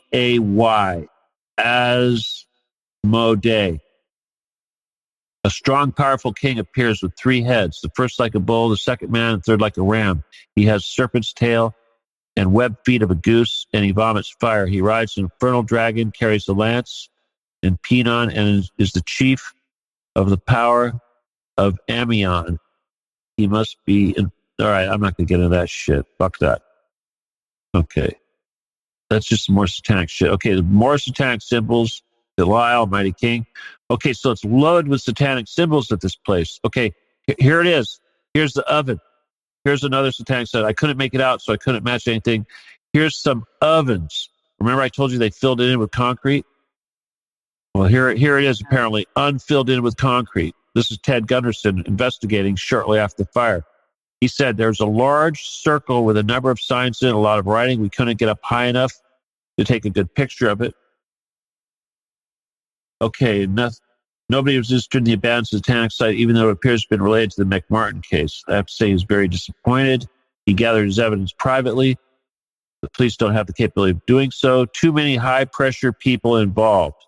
Too many prominent individuals involved. He says he has no question in his mind this was a satanic operation. He says there's at least 50 other preschools in the country where kids have talked about going down into tunnels. Right. So, anyway, West Point, Presidio in San Francisco. I was just looking online, one place in Virginia, because it's rampant, and we're dealing with a death cult. And I think what you said, spiritual incompetence, what a great line that is, because these jokers, if we call them out, they're not powerful anymore. Well, he goes on here. All right, he goes on here quite a bit here. But this is interesting here because remember, this is 1982. All right. He says 100,000 children. There's that number. Here's that number again.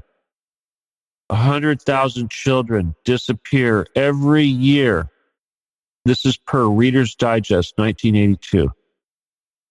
He said that officials with 1 million now in the U.S. Customs reports that establishes the great CIA under the name Finders. Covert operation is involved in the international trafficking of children. It's about 9 or 10 pages long. And that involves the Queen, Lieutenant Queen, and his wife Lilith. Yeah, well, he's still alive. She's not.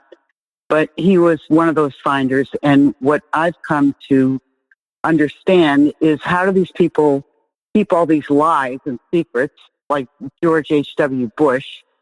And it's because they're all, their minds are well, they're scattered. There's a couple other things here that I want to bring up here, because, obviously this is all related. We could go in every little direction, talk about this guy did that, this guy did that. It's all the same damn thing. And right now we're sort of focusing this one little area. But the thing is that we talk about MK Ultra and mind control and, targeting and all that sort of thing. And we know that even though they're torturing these children, using them for all these other purposes, at the same time, there's a lot of the mind control and what have you being done, because they're, it's just like children with McMartin. They would take them back and they'd go home at the end of the day. And one of the things, if you look at Aleister Crowley, Crowley, however, screw him, but obviously Crowley, this guy, but he's, curse him, but curse that bastard. But anyway, he talks about all this crap. And one of the things that he says is that children from the earliest ages must be exposed to everything, including every type of sexual activity and deviation, as well as trauma, such as the, killing of animals and things like this. And of course, they would tell you, a Satanist would tell you, that it's necessary for a child to go through these things because somehow this is going to open their mind and allow them to grow spiritually because they have released this bondage of the whatever, some Freudian bullshit, I assume. But yeah, I know. But this is what they do. So, people, I don't know. I mean, we could leave it all here. That's really all I wanted to do tonight. What I really wanted people to do is realize that this place is there, that there are people that are trying to protect it and hide things, that the FBI, Ted Gunderson, has been talking about this thing since '83, and yet right now it's just a curiosity, and yet the evidence is still there. And I think that these people are trying to hide the evidence. I think they need to be called out and they need to be taken out. That's kind of a rough way of saying it, but yeah. So I gave you all the information you need now to go there and investigate these things yourself. Don't fall down the hillside. Don't be afraid of the doctor. If he says shit, says, fuck you, Satanist, get thee behind me, or something like that. Just says, shut your mouth or your house will be next. My God. Well, they always say call on Jesus, even if you don't believe. If you call his name, it does scare them. That's documented. Well, there you go. There you go. Fine, call on Jesus. But I personally would call on Glock too. But anyway, Jesus, help me aim thy Glock for me, please. All right. So anyway, I hope you guys enjoyed this. And like I said, I'm going to stick a bunch of fun pictures and photos so you can see these things I'm talking about. I don't really have the time to do it all. I mean, hell, if I was really going to get into it, I'd have pictures of Bugsy Siegel and Lake Arrowhead and everything else in there. And you guys are just going to have to do your research because, my God, this stuff is everywhere. It's everywhere you look. And, the stuff that's under our feet, it really is everywhere. And when they say, it ran from City Hall all the way out to some mountainside, it's crazy what these people are doing to hide their crimes. And they've been doing it for thousands and thousands of years and more. But you don't want to talk about the Catholic Church, huh?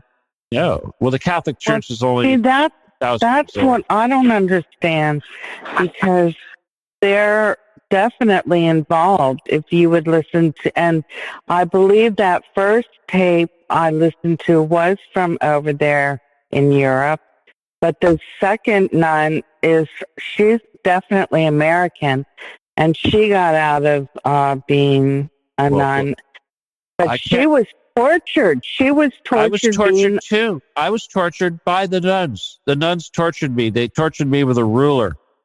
I cannot say anything bad about the nuns or the Catholic Church because my mind has been MK Ultra'd by the Catholic Church nuns, Mother Superior's ruler, her wooden ruler. Really? So true. But it's true, can I just tell people about the Pope? Oh, the Pope. Bergoglio. Which Pope? Which Pope? Can I please just very quietly say something? Yeah. Go ahead. Go ahead. Because Diane is right. And you're a good Catholic, Stephen. And again, I think the Catholics are the faithful. They are the faithful. They could change the world tomorrow if they took. My dad was Catholic. And this Pope was in Argentina. You can look up pictures of him with all the military brass. So when all those disappeared, he took the children of the disappeared and disappeared them. And I'm sorry, it's a very hard truth. You're talking about the Jesuit guy, right? The Jesuit guy? Yeah, he's not even a real Pope. Well, Jesuits are Jesuits. Come on, they're the enemy. They're not. No, they're the exactly. They're not even real Catholics. They're the bankers. No, they're Jews. They're Jews. Aren't they atheists? Aren't they atheists in a military order? Well, yes, but that's the Templars. But the same. It's all the same thing. But the Jesuits were started during the Middle Ages by the infiltrators, The elders of Zion. Yeah, elders of Zion that infiltrated the Catholic Church. They created the so-called, defenders of Jesus. Ha ha. Ha. Weishaupt? Yeah. Is it Weishaupt? Well, no, hell, we don't have time to get into all that. But I could. They're all I the could same. have. They're all evildoers. They're all the Right. same. Simple. Different day. And you know different what? place. Jesus never wanted a new religion. He was a Jew that believed in Judaism, but he was trying to move people to a place of love. He Right. never wanted a Catholic Church. My And God in heaven. Are you kidding me? everybody They're had the their richest entity on earth. I'm sorry, Stephen. Ooh, what, huh? You know I love you, but this makes me very upset because I worked with a spotlight team in Boston. Father Gagan, who was one of the first ones they caught, and then we watched as it just rippled out Did and he catch out him and out. gagging a little boy somewhere? Was he gagging away on a little boy He somewhere? went to jail. I happened to walk into She the missed it. church that night for some Whoosh. reason, and he was there. And again, it was one of those weird things where I said, something is deeply wrong here. Mm-hmm. Hey, this is, I just want to throw this out real quick. But this is the thing. The children from McMartin, they identified professional football players, professional baseball players, household named actors, actresses, and the son of the leading politician, not a politician, the leading politician in Los Angeles as being perpetrators.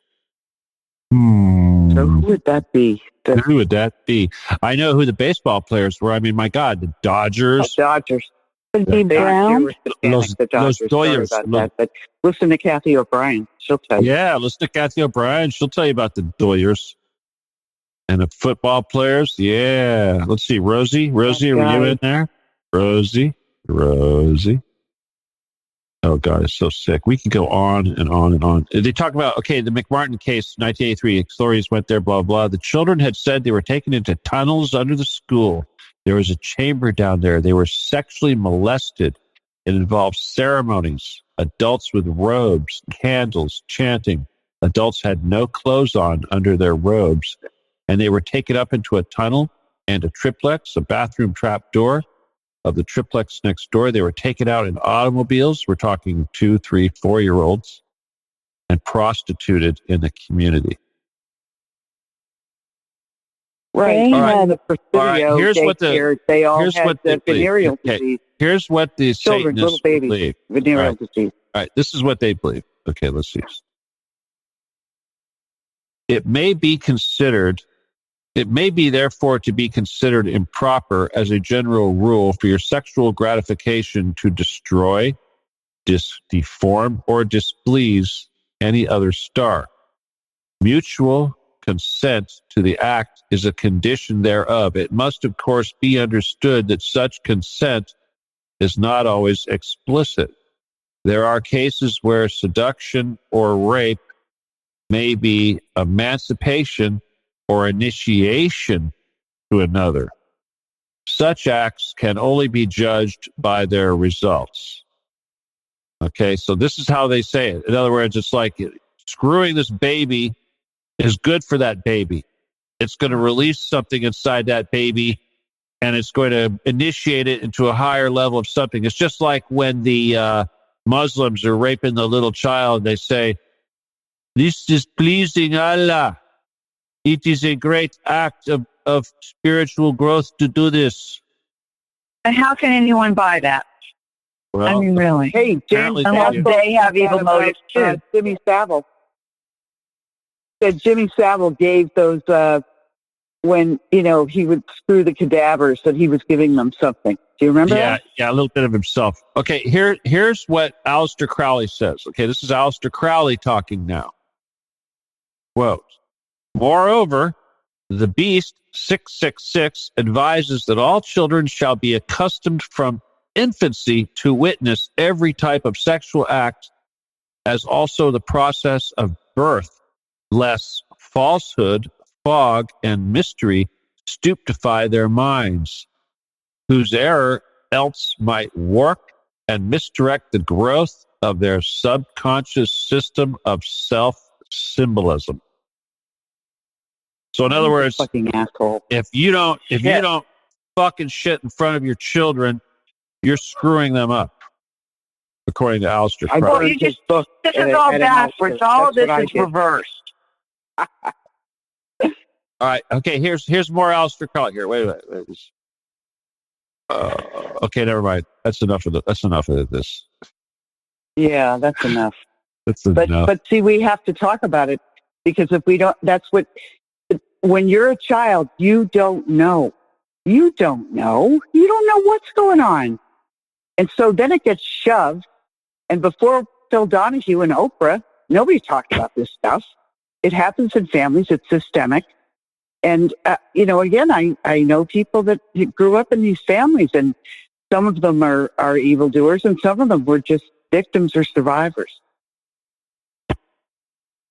There was this little girl in Britain who was investigated by a police officer, and she was about 7, and her dad was the Church of Satan, and he would hold the little girl's hand with the knife in the little girl.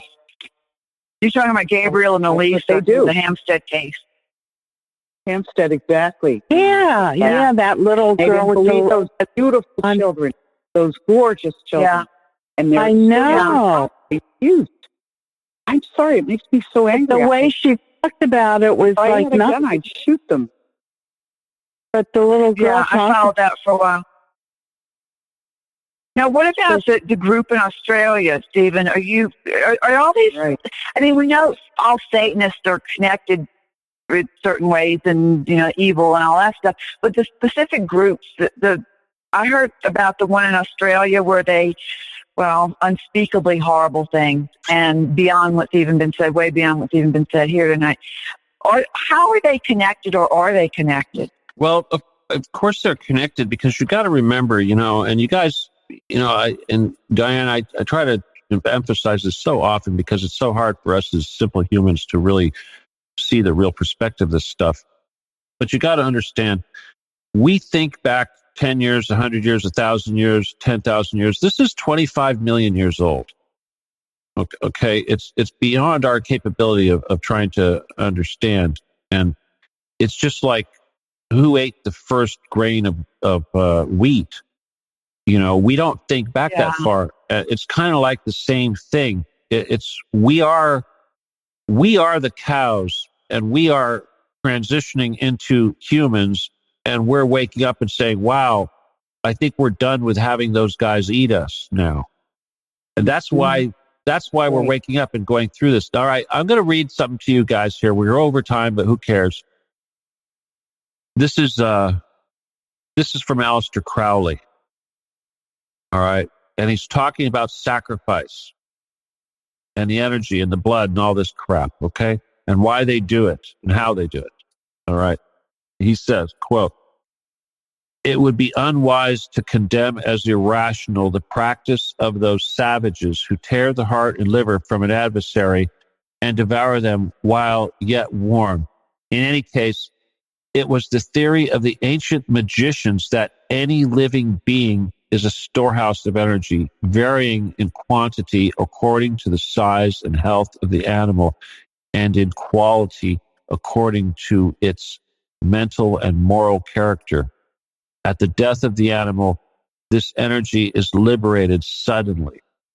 The animal should therefore be killed within the circle or the triangle, as the base may be, so that its energy cannot escape. The animal should be selected whose nature accords that with that of the ceremony. Thus, by sacrificing a female lamb, one would not obtain any sufficient quantity of the fierce energy useful to a magician who was invoking Mars. In such a case, a ram would be more suitable, and the ram should be a virgin. The whole potential of its original total energy should not have been diminished in any way." And now listen to this sentence closely. Well, you didn't even read for the highest. about a little boy. I'm not done. For the highest spiritual work, one must accordingly choose that victim which contains the greatest and purest force. A male child of perfect innocence and high intelligence is the most satisfactory and suitable system. Gee, isn't that interesting when I remember how these Why? Why male, huh? Why? All I know is somebody was after from more of the earth. All right, this is why they want my baby. This is why these Satanists and bitches at this lizard party were trying to finagle a way to get me to hook them to impregnate them. Obviously, that's why, so they could kill the damn baby. The baby, not the damn baby, but anyway. Yeah. All right. Okay, these are human sacrifices. It says here that every year, there's at least 50 to 60,000 human sacrifices every year, which seems kind of small, but that's having to do with the actual, every year. Okay, there's so many satanic holidays, so they do these things in conjunction with these satanic holidays. Okay, here it is. About 50,000 to 60,000 individuals are sacrificed every year, and there are 8 basic satanic holidays. And there's other various holidays for these various covens and what have you, but everyone has these 8 basic ones that they all honor. All right, and we know, Saturnalia, all these other things, but obviously every single one of these damn things, they're going to be doing human sacrifices. If they have to keep these people as slaves underground, hidden away for years, sooner or later they're going to be turning them into sacrifices. So this is the common denominator of all this stuff, is killing them as humans. So anyway, all right, let's let everybody have final words. In fact, Mimi, you've been here the longest, so what do you have to say? Oh, this is just interesting, and I'm always connecting dots. When I hear you speak, I listen to your earlier shows too. I'm catching up with stuff, and I'm just learning a lot, and I'm connecting dots in my own mind. I've been doing research for a long time, and it's a whole different way of looking at things. Did you enjoy the show? Oh, of course. Okay, then. I noticed we got a few listeners. I was just checking out the list, everybody. It looks like there's a few listeners. Shout out to everybody. Hi, guys. Hey, RD. Oh, look at everybody. There's a pretty decent list. Anyway, okay. I want to thank all you guys for sticking around for the duration. And Diane, before I kick you off, would you like some final words? You said that you were under MK Ultra and you got tortured by a ruler. You want me to expand on that? Okay, first of all, I'm always sarcastic, but I went to Catholic school, okay? And in Catholic school, the nuns are the discipline. They don't have a vice principal with a paddle. They have a mother superior with a ruler. And they don't smack your ass. They smack your hand. I'm trying to remember I don't remember if it's the back of my hand or my palm, but I'm going to go with palm because knuckles, everyone, though they say smack the knuckles, I don't know. I'm thinking palm, No, I love the sisters in the school where I went. No one had any problems like that. The Jesus thing. That's funny, huh? Yeah, I hear people say that all the time about how horrible it was. Up the little bitty town in South Louisiana, Holy Rosary was the name of it. Well, that's beautiful. Yeah, it was a nice little. It was a great little community. It was a great way to grow up. Hey, I was ahead when I went to public school. I was like a year ahead of everybody else, practically. Well, that's true. Those numbers, because the education was better. Well, yeah, I was at least 6 months ahead of the people in public school, at least. Yeah. Well, was that because your mother made you read all summer? No, that was before. That didn't happen until almost junior high. Look at you. That was everything Diane. Yeah, I know. Soon to be a major motion picture. Yeah. But that was in junior high school, I think. That by the time I was in junior high school, I was getting into some serious trouble. Oh, you got in trouble because you put a cigar in at Disneyland when you took that the was sword out? one of the miners. It was an arrow. The arrow. I think you were thinking ahead before Clinton. We didn't put it any like where Clinton would put it. We put it in his mouth. Come on, hey. I know, but it was Diane, that was look at where Diane's mind is. She hears cigars. She thinks of Clinton. Think of that. It's MK. I have a T-shirt. I have a T-shirt. Ultra. I have a T-shirt that says Monica Lewinsky cigars, and there's a quote from Bill Clinton that says, tastes good." Oh God. So disgusting. It's not even funny anymore how bad it is. Okay. He would rape women and pretty bite bad. their lips and say, Yeah, well, he's I'm up there with shooting the rest blanks of so us. you won't get pregnant. This guy, let's shoot him. Let's hang him at Gitmo. Shoot him in the left eye. Like, shoot him twice. Isn't that what you said, Stephen? Shoot him twice. But Stephen, the funny thing is, we have when you worked said that about this car, it's not in your book. What? The You cigars didn't on put. the book? I didn't talk about No, you only said that you took the sword out and you got in trouble, it. and your mother All right. made you. He comp the Got you, ride operator when we left the island. The guy that operated the little boat that took us off the island confiscated the arrow. Okay, the dead settler's laying there with an arrow in his chest, and we took his arrow and gave him a cigar, so it looked like he was sunbathing with a cigar, kind of thing. But you didn't say that in the book. I didn't say that. I'm going to say that in the No, movie. you said that after Actually, I think I cut that part. Pretty sure I cut that part. you tried to Diane, he be. got in trouble at Catholic school because he was left in charge of the room, of the classroom, when the nun left the room, That was and just all one. hell broke loose. Yeah, that was just one time. Oh, yeah. I got in trouble. I bet it was more than one time. I know from reading your book you were always in trouble. Well, I went to. I didn't even read the whole thing. I skipped through a lot of it, but Go back and I read it. mean, What are you talking about? I Don't tell me that. I gotta read the whole mean, thing. it's like the stuff you get into is so boring to me. Ah. Oh, Diane. Like the guns. You know what? You know what I realized? There's no sex in there. There's no sex in that book. Yeah, that's right. That's right. That's No there is love. sex. There's no love. You're that's not true. so we about women we have to soften Stephen up because he's too much. He's so old, like Call it out, sister. old. like all business. Like I'm all business. Don't bother me. He's on a mission. I'm on a mission. That's true. You know, you guys, let me tell you something. Yeah. When we complete this mission, you are There's no room for gentleness. You're all welcome to be right. nice to me and everything after we complete the mission, and I'll just sit there and take it. Huh? The mission will never be completed No, because don't tell me that. Bullshit. you're not the Savior. Jesus is. Oh, what have I got to tell you about how that works? Jeez. God, how many times do I got to tell you? Oh my! Have you ever seen my boots? But you know what, boots I wear? Diane? Gotta He tell you about my kisses boots. that little kitten Iris. He does have that side.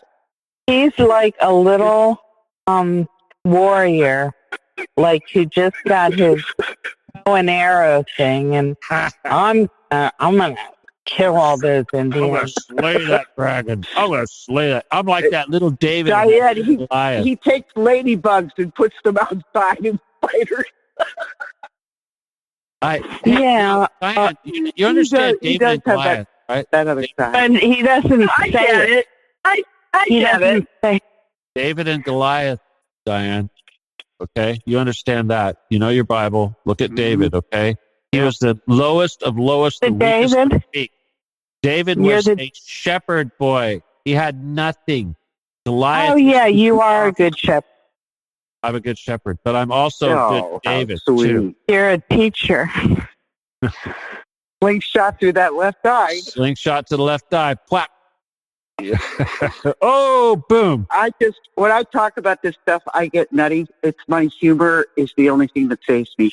So I apologize if I'm being, I don't mean to be Sarcasm, irreverent at all, but Don't Yeah. apologize. that's right. Some Sarcasm. people don't get my sarcasm. Some people. I'm talking to you, some people. And then they go, wait a minute. I get it. I have to hear the words to know if you're being sarcastic. I'm like, wait, no, you don't. If it's good sarcasm, it doesn't matter if you're there in person or not. You got to get it, right? The best sarcasm is a sarcasm you don't even get. You're like, are they being sarcastic, or do they really mean that? I think everybody has their own strange way of communicating. Some people, a lot of people, I could tell you stories about the way people take the way I communicate, but that would last too long, so I won't. Yeah. You probably Diane, already... you have to tell us your Boston story sometime. Yeah. We want to hear more about the Rainbow Girls and all that stuff. You were very brave. I was so proud that you spoke that out, because if we talk about it, I wasn't thinking. Their power. I was thinking I wouldn't have said anything. Well, I made you do it. Now it's because I live on an emotional level. I'm more emotional. Part of the struggle. Yeah, I remember this. Beautiful. Everybody learn. Come on, you have put a lot of stuff on the table. Fest. Everyone has put stuff on the table, Diane, and you have certainly added to you have added a lot of dots for people to connect to. Oh yeah, dots. Right. We're all putting dots out there. Huge. And your general, Stephen D. Kelley, was proud of you. That's right. That's right. Oh, the map, connect the dots on the internet? Do you know that on the internet, connect the dots? No, I don't. I'm guessing. What are you talking about?